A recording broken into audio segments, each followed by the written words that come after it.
Hi, what gets me about the latest drama for Megan Markle is that she can actually have an article published in the New York Times and like, her words, "Are you okay?" I mean, come on. How empty, how hollow. And as for miscarriage being an important topic, I'm sure it's important to speak about it, especially if you're very far along pregnant. If it's like the case that was of this famous model that was several months almost to the term, then it's like a really traumatic experience. But a lot of women actually experience miscarriage without even knowing it. So I don't see why she has to publish an article, and especially the timing of it is completely, completely odd.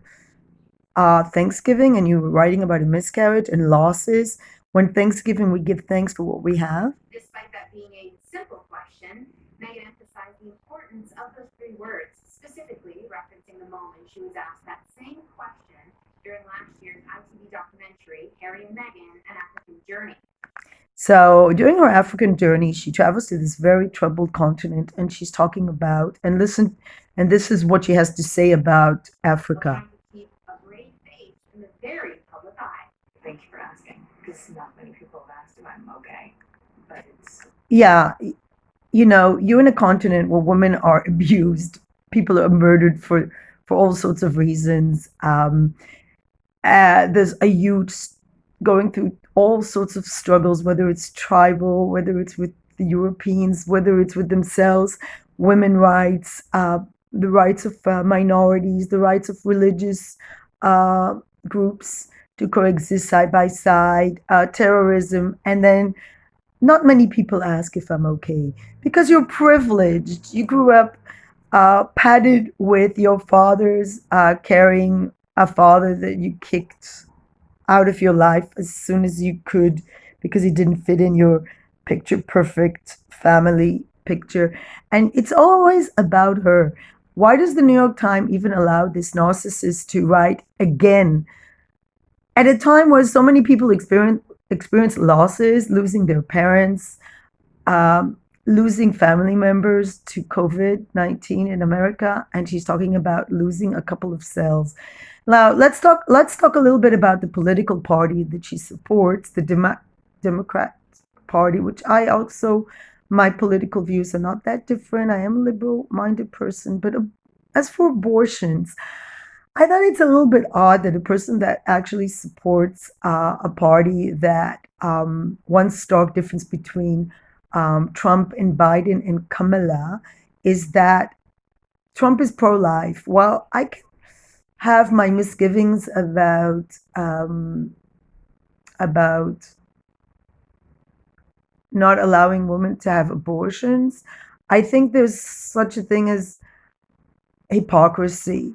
When a miscarriage is so tragic, when you lose a baby, when he's 1 month, 2 year, 2 month old embryo, and yet you support the right of women to actually kill a healthy baby embryo for whatever reason at even 4 to 5 months. And this is what the pro life people are saying, that there are women are allowed to have abortions as late as 5 months when the baby is so far along, when it's the embryo is so developed, and and yet she has no problems with women killing babies when they're 2 3 months old or more. But when she loses a baby that maybe biologically was not able to survive, and it's nature's way of sometimes an embryo just doesn't make it, uh, and she's writing an article in the New York Times during Thanksgiving,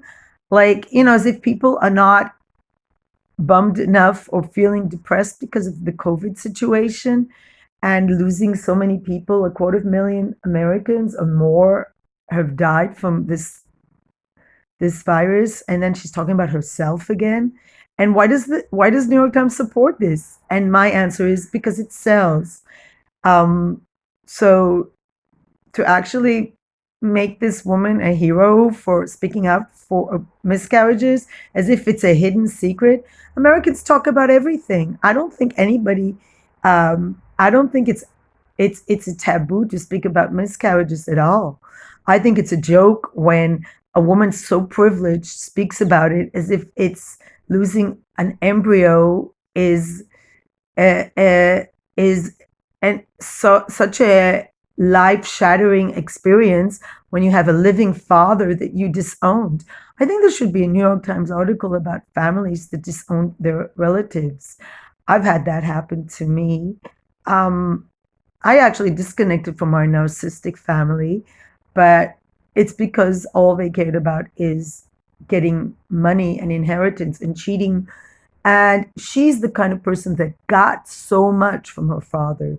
She got stuff from him. And why disconnect? It's like, I'd like an article written about people that disown their fathers and their mothers and their sisters and their brothers and what nieces just because they no longer serve a purpose, that they only have contacts with people that serve a purpose for them, like Oprah Winfrey, or people on a set of a TV show I've been watching, Suits, totally believing she's a lawyer, suing everybody as if she's Rachel Zane.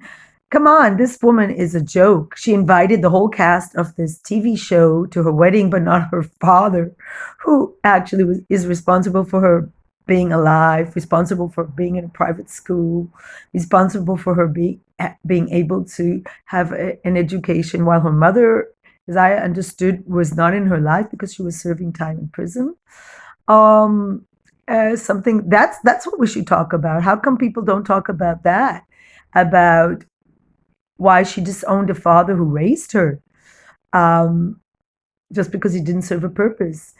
I would write a letter about family members who disown other family members. And during Thanksgiving, I think it's an important time. Christmas, Thanksgiving, all these holidays that little Archie will not be celebrating with a grandfather that he looks the spitting image of just because his mother has a problem.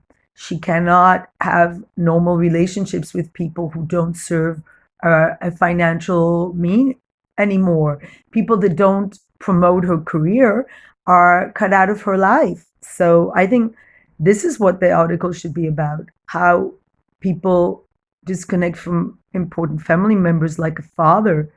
I understand if he was an alcoholic, drunk, like abusive alcoholic or whatever, abused her in any way, but from what information we have about this family, he's the one who raised her. He's the one who used his lottery money so she can go to a private school. What kind of a person does that for another person and then gets disconnected the minute she's marrying a prince? And what kind of a prince is he to actually marry a woman who does that? And then he does the same thing. He disconnects from his family. Great Thanksgiving message, Megan. Oh, it's just despicable. And then we have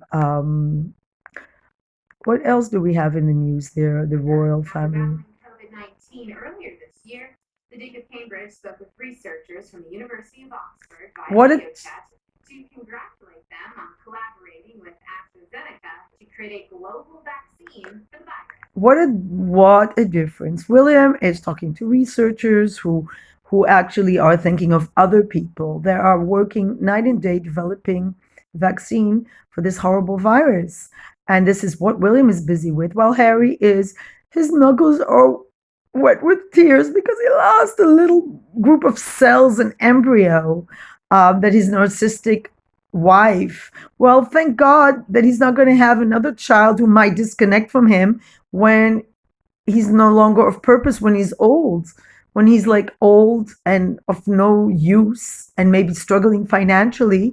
uh the child that he brought into this world would disconnect from him, so that's saving him one hell of a heartache, I would say.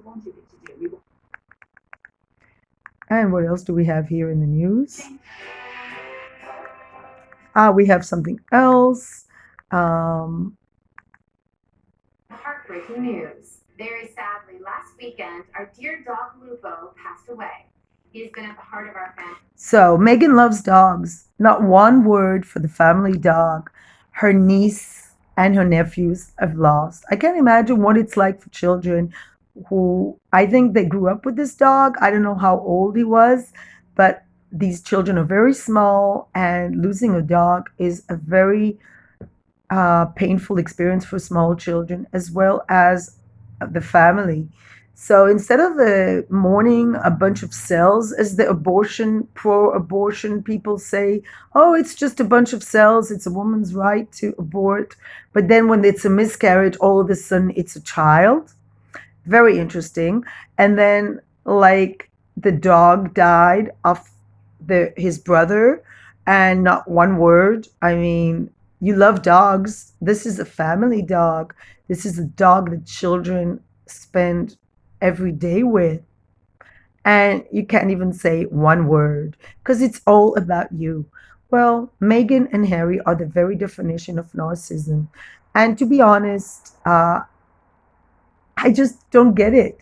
You don't want to be royals, I understand, but to constantly make it about yourself, to actually have an article published in the New York Times about losing a couple of cells. Sorry, I don't know how far the miscarriage was, but it wasn't a child. It wasn't able to survive outside of the womb.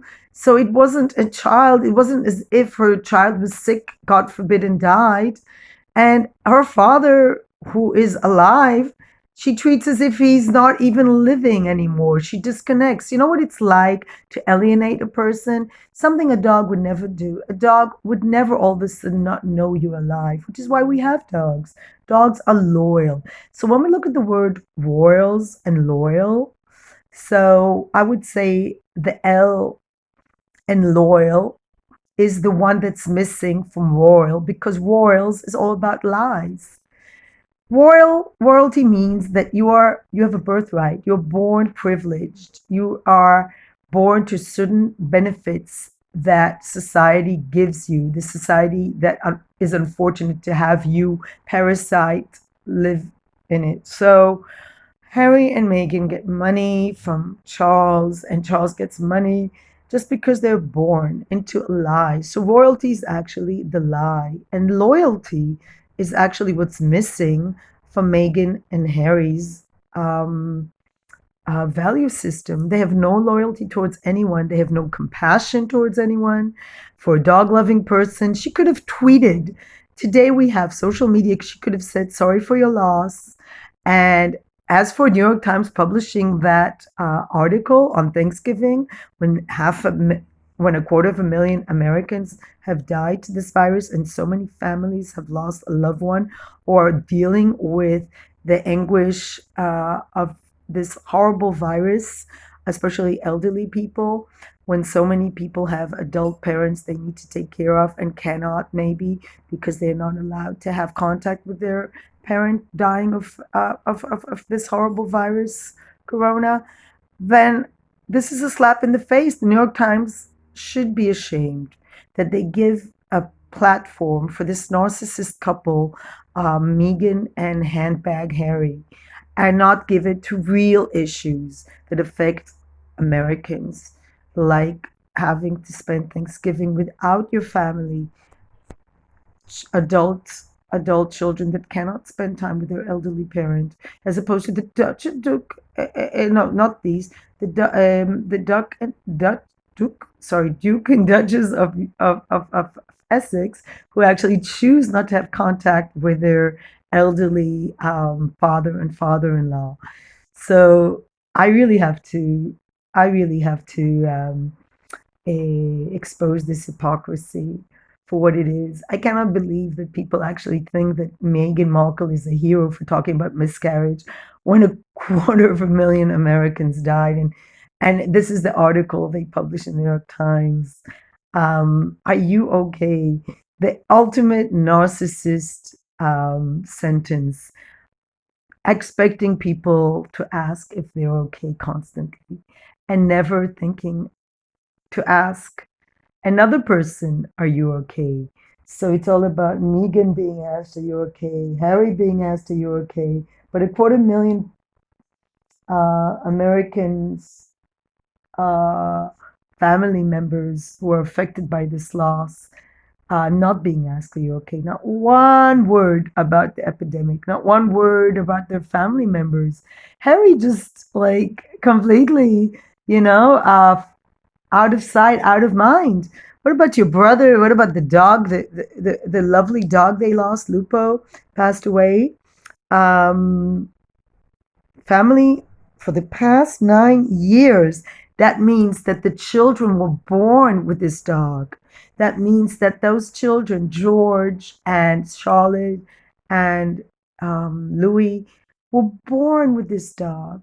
He was just a young dog when they were born, and they grew up with him. He's a member of their family, and yet not one word from Uncle Harry and crazy Aunt Megan, who hums a lullaby when she has a cramp. I mean, that story is the biggest bullshit I've ever seen. And New York Times should be ashamed from being nothing more than a tabloid serving privileged, wealthy people that I hope to God will not have will not be seen as people of influence, because so far they influence me to want to vomit. They're just so full of themselves and they cannot see past their asses. It's all about them. Everything is about them and it's never about anyone else. And sharp contrast to Lupo, the royal dog who served his family, who always wagged a tail. I can imagine being a dog, always wagged a tail when he saw his family members and never turned away. A dog will never turn away from you. Dogs are just not like that. They'll stick with you come rain, come shine. Contrary to narcissistic family members who will just disconnect from you because you no longer serve a purpose. And I'm talking about also narcissistic people. The minute you no longer serve a purpose, they don't care. They don't have sentiments. They are psychopaths. That's the only word. So, narcissistic and psychopath combination. Contrary to this amazing dogs that we have in our lives that remind us that, you know, to be loyal is more important than to be royal. Peace, light, and love. And I hope this video is going to be seen as a positive message to remember the good people in our lives, the people that stick with us come rain and shine, the good people in our lives that are there through thick and thin, that are not only with us when they need something. And to all those who disconnect from family members, it's your loss because, you know, people that have their hearts where, you know, people that are in touch with compassion and values of compassion know that, you know, skip articles in the future written by people that are supposedly royalty but are not loyalty.